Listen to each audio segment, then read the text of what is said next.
Hey, this is Torrey at Housatonic River Outfitters.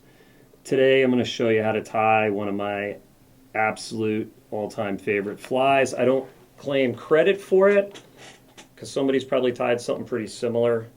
I call this a Beadhead Hare's Ear Caddis, and it's definitely my top three flies, especially from the months of, say, May through October when caddis are active. I find it deadly. Um, it's a pretty simple tie. It's based on hare's ear, which is a magical ingredient on a scud hook.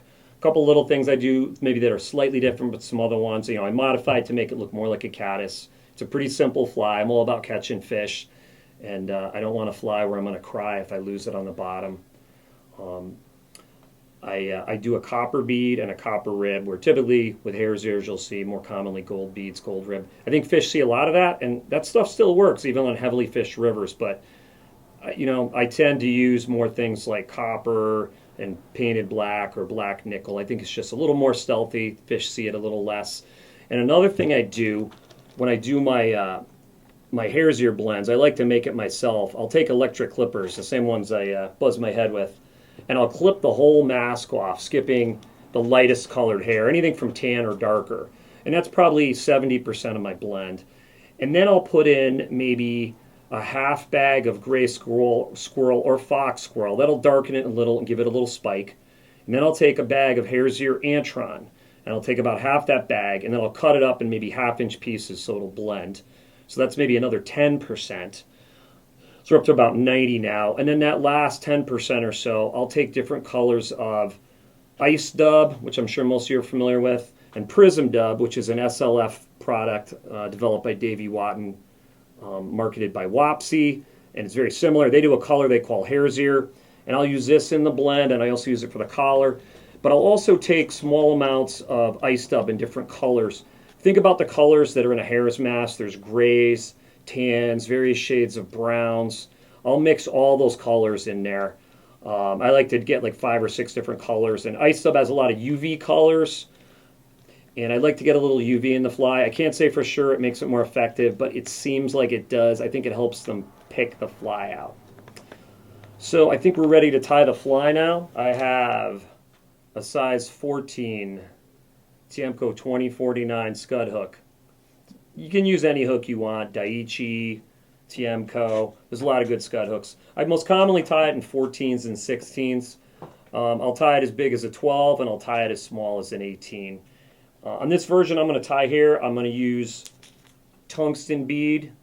I do a lot of Euro nymphing, so I like to use tungsten and lead in my fly so I can skip the split shot. If you're going to indicator nymph, I would probably just use a regular copper-plated brass bead, and you don't necessarily need to add wire to it, although the wire accomplishes 2 things, as I'll show you. So I've got some 15 thousandths lead wire, which matches up nice with the 14 hook. This is probably my most commonly used size, and I like to fish this fly in fast water. Going to give it about 8 wraps of lead, break it off, break it off. I'm going to shove it up into the bead, and then I'm going to wrap my thread behind the lead. What this does is, not only does it add obviously some weight to the fly, I'm building up a ramp behind the lead, but it also wedges the bead in place. And I usually go back and forth over the lead to kind of lock it in. All right. Next, we're going to tie in the rib, which is typically copper wire.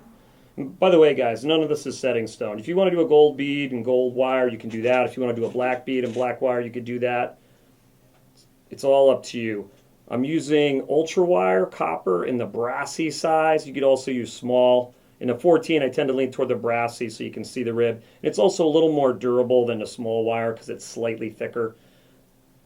Take a couple of wraps behind the lead. I leave the lead sticking out, and then I pull it until it just abuts the back of the lead. This helps build the taper without taking a lot of wraps. I'm going to wrap it down almost halfway into the bend. And then if you've got a vise you can turn like this, I like to put it sideways so the thread doesn't creep down the bend. Next, I'm going to dub on the hare's ear. This is the Torrey hare's ear blend that I described earlier. I love hares here. I'll incorporate it into a fly wherever possible. Any nymph, even dry flies. Dub it on, not too thick. You're going to get some taper because of the underbody. If you're not using any wire underneath, you're going to need to build more of a taper. And you don't have to dub it super tight like you might with a dry fly. We're going to want a tapered, fuzzy body, a little bit skinny at the rear, and then building up to a taper. And we're going to leave a little tiny bit of room up front. I might have a little too much dubbing here. Nice thing about natural dubbing is if you overdub, you can just pull it off. I like to throw a half hitch in just in case I bump the thread so my fly doesn't come untied. Now I'm going to rivet about 5 or 6 turns. 1, 2, 3, 4, 5, 6. And then I come over, I usually give it 3 wraps, and then I pull the wire the other way, give it a couple, and then I throw a half hitch in. And then I don't like to cut the wire, I like to helicopter. I'll pull it, and I'll wiggle it until it breaks. That gives you a bird end, so it's not so apt to pull out. Now you'd have a fish catch and fly right there, and that's kind of how I used to fish it. Next I'm going to add in a collar of the prism dub in the hare's ear color. I used to use ice dub in holographic gold because it had kind of a brownish tinge, but I like this even better. I had tied one up with a collar like that, and I was just absolutely smashing fish one day. And I came to realize what had happened was these fibers were streaming back over the fly, sort of same idea almost as like a LaFontaine sparkle pupa where you have a sheath over the fly.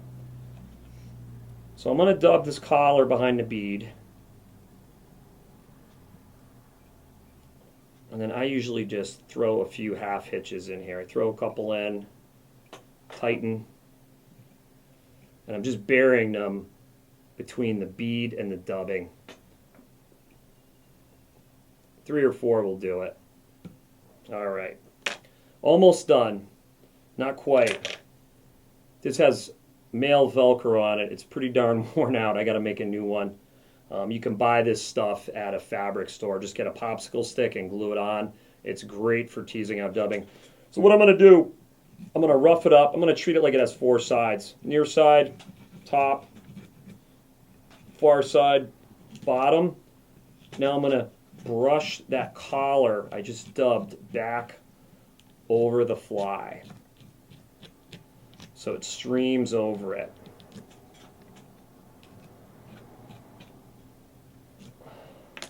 Now I'm going to take these fibers, I'm going to pinch them here. Anything that's too long I'm just going to rip off. Don't really want them coming much beyond the hook. And there is the deadly Hare's Ear Caddis. It truly is one of my top flies. So go tie yourself up some. If you need the materials, I've got them all here at Housatonic River Outfitters, of course. Thanks for watching this video.